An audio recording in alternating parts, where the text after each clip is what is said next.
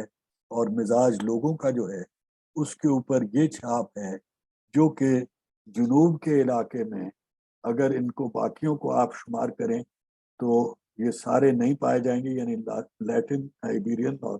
گیلک اثرات نہیں ہیں، لیکن رومن اثرات اور کچھ جو وہ گوتھس اور وینڈلز کے اثرات آپ کو ملیں گے، مگر بہت سارے اثرات وہ ہیں جو اس سے پہلے کے زمانے سے چلے آ رہے تھے۔ یہ پھر وہ نقشے دو چار آ گئے۔ یہ نقشہ جو ہے یہ خلافت کا 750 میں پھیلاؤ کا علاقہ ہے، اور یہیں پہ آپ وہ تقسیم دیکھنا شروع کر دیں گے کہ جو یہ رنگ دو آپ کو ملتے ہیں، یہ بتدریج کیسے بنو عباس کی خلافت جو ہے وہ پسپا ہوتی گئی، اور اس کے مترادف اور متبادل جو مقابلے پہ آپ دیکھیں تو یہ یورپ میں جو روم سے گول کا میں نے آپ کو بتایا قیادت کا بدلنا، تو یہ گول کے علاقے میں، لیکن گیلک کے علاوہ یہاں پہ فرینکش لوگ آ گئے ہیں۔ یہ جرمینک لوگوں میں ایک خاص علیحدہ شجرہ ہے، شیرازہ ہے، اور اس شیرازے کی خاصیت یہ ہے، ایک تو خاصیت یہ ہے کہ لسانی طور پہ ہم جو فرنگی کی اصطلاح استعمال کرتے رہے سارے ادھر سے آنے والے لوگوں کے لیے، وہ انہی فرینکس کے نام سے تھی، اور یہ فرینک جو ہیں یہ جرمینک قوموں میں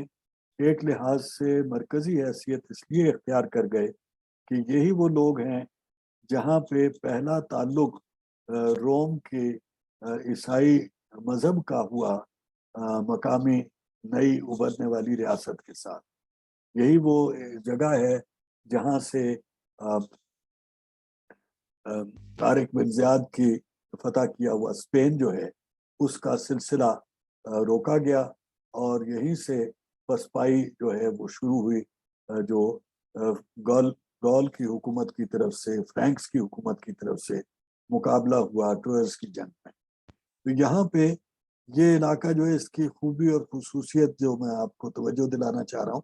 وہ یہ ہے کہ یہ گول کیلٹک لوگوں میں بھی منفرد ہے، یہ گول ان جرمینک لوگوں میں بھی منفرد ہے، اور یہ گول اپنے طور پہ بھی اس لحاظ سے منفرد ہے کہ عیسائیت کے پھیلاؤ کی، جو کل انشاءاللہ زیادہ تفصیل سے میں دکھاؤں گا آپ کو تصویریں، لیکن کچھ تذکرہ پچھلے ہفتے بھی ہوا تھا، تو وہ اس میں یہ علاقہ ہے جہاں پہ پہلے سے ہی تقریباً عیسائیت کا بیج اور یہاں پہ اس کی مرکزی حیثیت جو ہے وہ تسلیم کی جانے لگ پڑی تھی۔ روم میں ابھی اس کا اتنا بول بالا نہیں تھا تب بھی۔ اسی کے ساتھ یہ دوسرا نقشہ جو پہلے آج ہی گزرنے والے دوسرے نقشے کے ساتھ آپ موازنہ کر لیں، یہ دونوں ایک ہی ایٹلس کے نقشے ہیں، اور یہ 13ویں صدی میں مسلمانوں کی فتوحات کے علاقے ہیں۔ یہ میں یہاں پہ ذرا توجہ دلا دوں، یہ جو ڈبل شیڈڈ علاقے ہیں یہ ایسے ہیں کہ جو فتح کیے مسلمانوں نے اور پھر ہاتھ سے نکل گئے، یا فتح کیے عیسائیوں نے پھر ان کے ہاتھ سے نکل گئے، کبھی مسلمانوں سے اور کبھی کسی اور سے، تو یہ اس کی نشاندہی ہے، یہ جو ڈبل شیڈڈ آ جاتے ہیں۔ اور پھر اس میں جو دوسری بات یہاں پہ وہ یہ جو مسلمانوں کا علاقہ ہے اس کی گرفت میں میڈیٹرینین کے ناردرن ساحل میں یہاں، اور یہاں پہ ہمیں نظر آ رہا ہے، بعد کے ایک نقشے میں یہاں پہ ہمیں نظر آئے گا۔ یہ اس طریقے سے رد و بدل کا معاملہ جاری ہے۔ دوسری اس نقشے کے حوالے سے آپ کو توجہ دلا دوں بات، یہ 1300 اور 700 کا جو عدد ہیں، 1300 عیسوی اور 700 ہجری، ان کی خوبصورتی یا خوبی یا یاد رکھنے کے لیے ایک اہم بات یہ ہے، یہ دونوں ایک برابر ہیں، یعنی سن 1300 عیسوی اور سن 700 ہجری برابر ہیں۔ اور یہ اس میں دوسری بات جو اگر آپ ذرا تفصیل میں جانا چاہیں تو ایک یادداشت اچھی ہے، کام آتی ہے آسانی سے کنورٹ کرنے کے لیے، جب تاریخوں کو آپ کو کنورٹ کرنا ہو۔ ایک شمسی صدی میں یعنی سولر سینچری میں 103 لونر سال ہوتے ہیں، چنانچہ ایک عیسوی صدی میں 103 ہجری سال ہوتے ہیں۔ تو جو 622 میں عمل شروع ہوا تھا اس کے 21 سال برابر ہو گئے جب ہم سن 700 میں پہنچے، تو 700 ہجری میں 21 سال اضافہ ہو گیا، اور اس لیے 622 کے جو وہ 22 سال ہم نے مس کیے تھے وہ کور ہو گئے۔ تو اس طریقے سے یہ ایک پیوٹل سال ہے 1300، جس کے آگے پیچھے کا حساب آپ اس طریقے سے کر سکتے ہیں کہ ہر صدی کا 100 اور 103 کا تناسب آپ رکھیں۔ یہ ایک اضافی بات ہے۔ باقی یہ جو علاقے قبضے میں آئے ہیں ان کے حوالے آگے چل کے ہم ذرا زیادہ تفصیل سے دیکھیں گے۔ یہ دو نقشے صرف آپ کو پرسپیکٹو کے لیے کہ ہم کہاں پہ بات کر رہے ہیں، اور یہ پرانے آپ کے نقشے میں جو ورلڈ کے پرسپیکٹو میں یہ کہاں کہاں آتے ہیں، یہ پرانے نقشے میں ساتھ اس لیے ایک مرتبہ ضرور دکھا دیتا ہوں۔ دوسری بات جو آج کی گفتگو کے شروع میں شاید مجھے بتانی چاہیے تھی، لیکن میرا خیال ہے کہ پچھلی گفتگو میں بھی آپ کو بتایا تھا کہ میں اس گفتگو سے آگے ہر شجرے کی بات، اگلے 6 جو شجرے ہیں ان کا ذکر کرنے، یعنی 500 عیسوی سے 1500 عیسوی تک کے دور کے 6 جو گفتگویں ہیں، ان سب میں پہلے جو انسان اور اس کے انسانی تاریخ کے عمل میں اس کا حصہ ہے اس کا ذکر کروں گا، اور دوسرا جس میں انسان اور اس کے شعور کی بات کو اکٹھا کر کے بتاؤں گا۔ اس سے پہلے میں انسان کے شعور کو ان 3 چیزوں سے علیحدہ کرتا رہا تھا، زمان، مکان اور انسان سے، لیکن یہاں سے جیسے آپ نے شاید نوٹ کیا ہو پہلی دوسری سلائیڈ میں بھی میں نے زمان و مکان کی بات پہلے کی ہے، اور یہاں پہ ہم بات کریں گے انسان اور اس کے شعور کی۔ تو یہ ان کو اکٹھا کر کے تاکہ آپ کو اب ایک شجرے میں یہ دونوں دھارے جو سوچ کے میں آپ کے ساتھ لے کے چلنے کی کوشش کرتا رہا ہوں وہ نظر آ سکے۔ تو یہ چیز جو ہے اس میں اس بنیادی چیز کو مد نظر رکھتے ہوئے آگے ہم چلیں۔ یہ بات تو پہلے بھی میں کر چکا ہوں، لیکن اس میں ہائی لائٹ میں نے کیا ہے monotheistic world of organic epistemology کا، اور یہ مونوتھیسٹک کی جو تفریق اور تشریح ہے وہ بھی میں نے آپ سے تھوڑی سی یہ کی تھی۔ عیسائیت کا بھی دعویٰ ہے مونوتھیسٹک ہونے کا، لیکن وہاں کی سوچ میں اب ہمیں آرگینک اپسٹمالوجی کا کوئی شائبہ نہیں ملے گا۔ وہاں پہ ہمیں یا ہولسٹک ملے گا یا اینالیٹیکل کی کوئی سوچ ابھرتی نظر آئے گی، وہ بھی کچھ دیر کے بعد۔ اصل میں اس دور کو، جس دور کو ہم دیکھ رہے ہیں، اس کے تقریباً آخر کے پاس جا کے دوبارہ اینالیٹیکل سوچ جو ہے وہ یورپ میں بحال ہوئی، یعنی عیسائی علاقوں میں بحال ہوئی۔ اور یورپ کیسے عیسائیت اور یورپ جو ہے یہ سینونیمس کیسے ہو گئے، اس کی بات اگلے یعنی کل کی گفتگو میں وضاحت کر سکوں گا بہتر۔ یہاں صرف اس چیز کی کہ یہ جو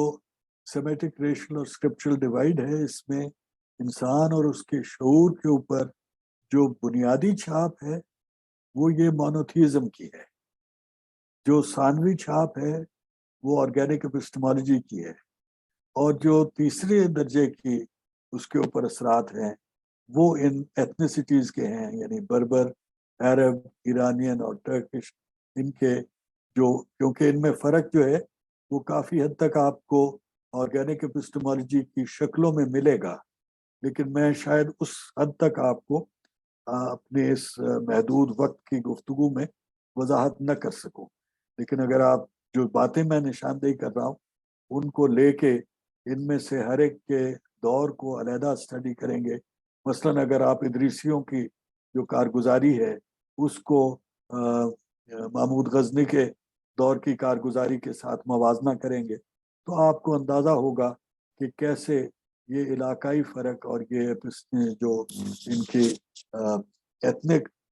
فرق ہے اس کا اثر ان کی آرگینک اپسٹمالوجی میں اور اس کے استعمال میں کیسے نمودار ہوا. لیکن میں یہاں پہ اس تفصیل میں جا سکتا نہیں ہوں، میں صرف اس کی توجہ آپ کو یہاں پہ دلا کے بات کو چھوڑ دوں گا. یہاں البتہ جس چیز میں واضح طور پہ یہ آپ کو نظر آ سکتا ہے فرق، وہ یہ والا نقشہ ہے. یہ نقشہ ہے کہ فقہ جو ہمارے مسلمانوں کے فقہا کی جو تعلیمات تھیں ان کے بنیادی نظریے کہاں پہ حاوی ان کا اثر ہے. تو آپ یہ دیکھیے کہ بربروں کے علاقے میں آپ کو مالکی سوچ حاوی نظر آئے گی، عربوں کے علاقے میں آپ کو حنبلی سوچ کے اثرات نظر آئیں گے، اور پھر آپ جب ترکوں کے علاقے میں داخل ہوں گے تو آپ کو حنفی سوچ جو ہے وہ حاوی نظر آ رہی ہے، اور یہ ایرانی علاقے میں آپ کو جعفری اور سوچ جو ہے وہ نظر آ رہی ہے. شافعی سوچ کی زیادہ دلچسپ بات ہے کہ یہ سمندری ساحلی علاقے پہ پائے جا رہے ہیں، اور اتنا فاصلہ جس کی ہم اتنے مستقل تذکرہ کرتے آ رہے ہیں کہ یہ رابطے میں کتنی رکاوٹ ہے، اتنا بڑا سمندر. تو ان سمندروں کے دونوں حدود پہ یہ فکری استدلال کا جو حوالہ سمندری زندگی سے نمودار ہوتا ہے اس کے ساتھ تعلق ہے بہت بڑا اس فقہ کے مزاج کا فرق. اور آپ دیکھیں کہ اس کے تمام علاقے جو ہیں وہ اکثر سمندری سرحدی علاقے ہیں، حتیٰ کہ یہاں پہ بھی اگر آپ بلیک سی کے ساتھ اس کو ملانا پسند کریں تو یہ آپ کو اثر نظر آئے گا. جو اور دلچسپ ایک بات ہے جس کی تفصیل میں پھر نہیں جا سکتا، وہ یہ کہ جو اہل تشریح کی ریاستیں ہیں ان کے پہلے ہمیں ریاستی شکل اس علاقے میں ملتی ہے، اور پھر یہاں پہ اس وقت سنی سوچ کا گڑھ ہے، اور پھر یہ رد و بدل ہو جاتا ہے. یہاں پہ سنی سوچ حاوی ہو جاتی ہے اور یہاں پہ شیعت کا اثر ہو جاتا ہے. یہ اس کے پیچھے کیا راز ہے اور اس کے اوپر کوئی غور و خوض کی گنجائش کتنی ہے، یہ ایک ایسا موضوع ہے جس کو میں صرف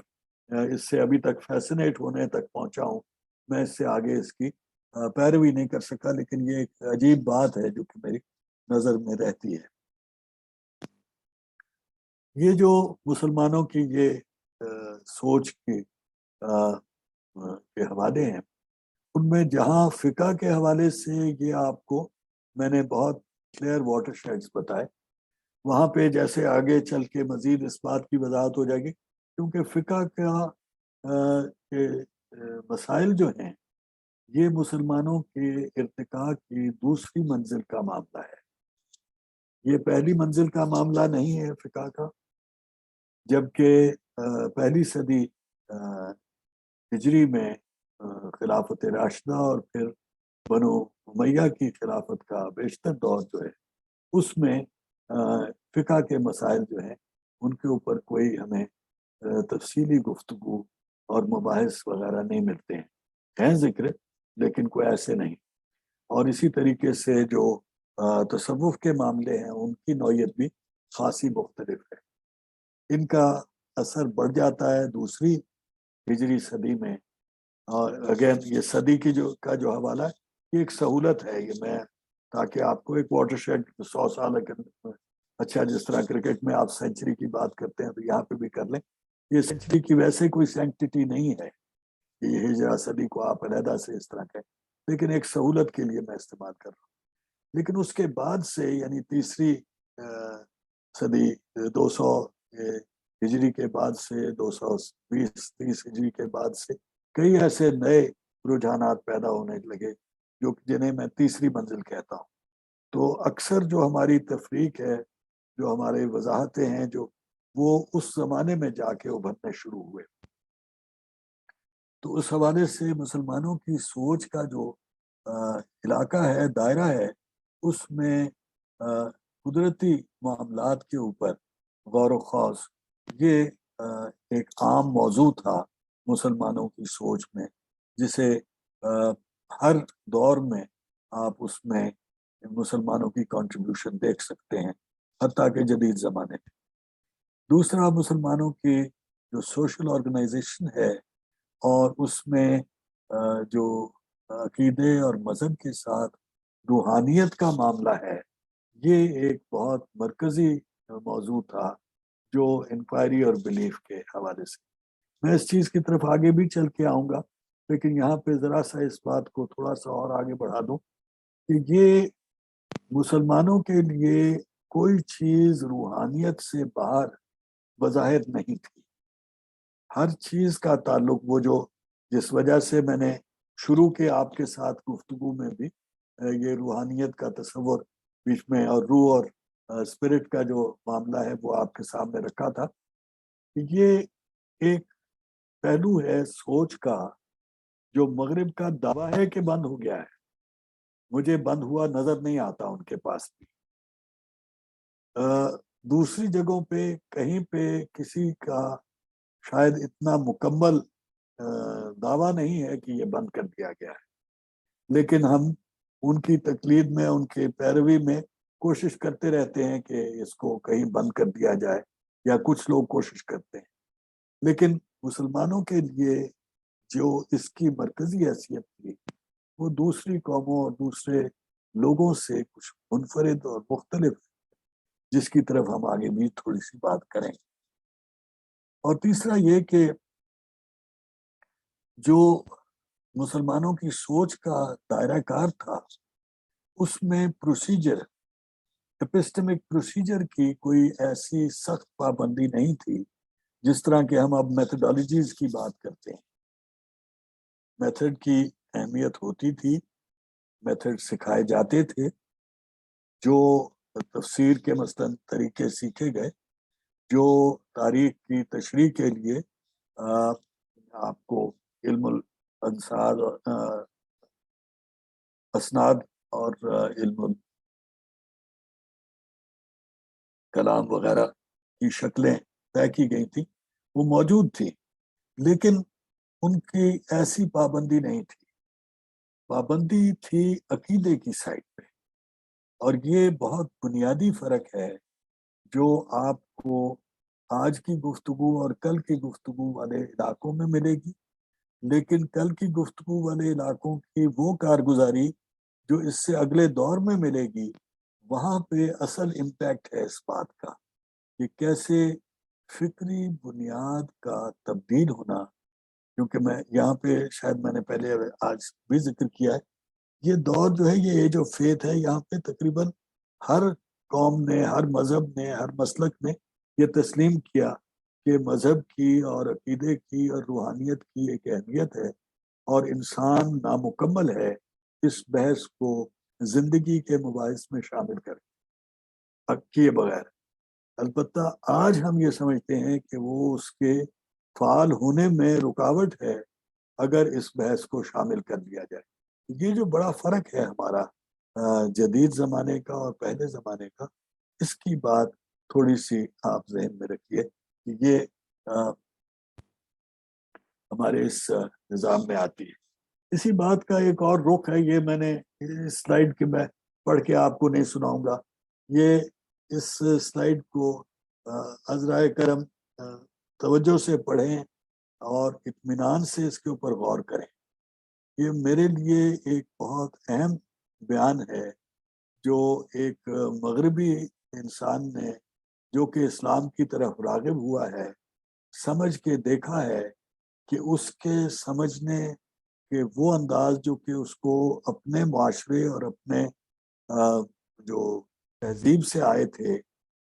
وہ اور ہمارے نظام میں کیا فرق ہے، اور اسے پھر اس نے بیان کیا ہے اپنے لوگوں کے لیے، یعنی مغرب کے پڑھنے والوں کے لیے۔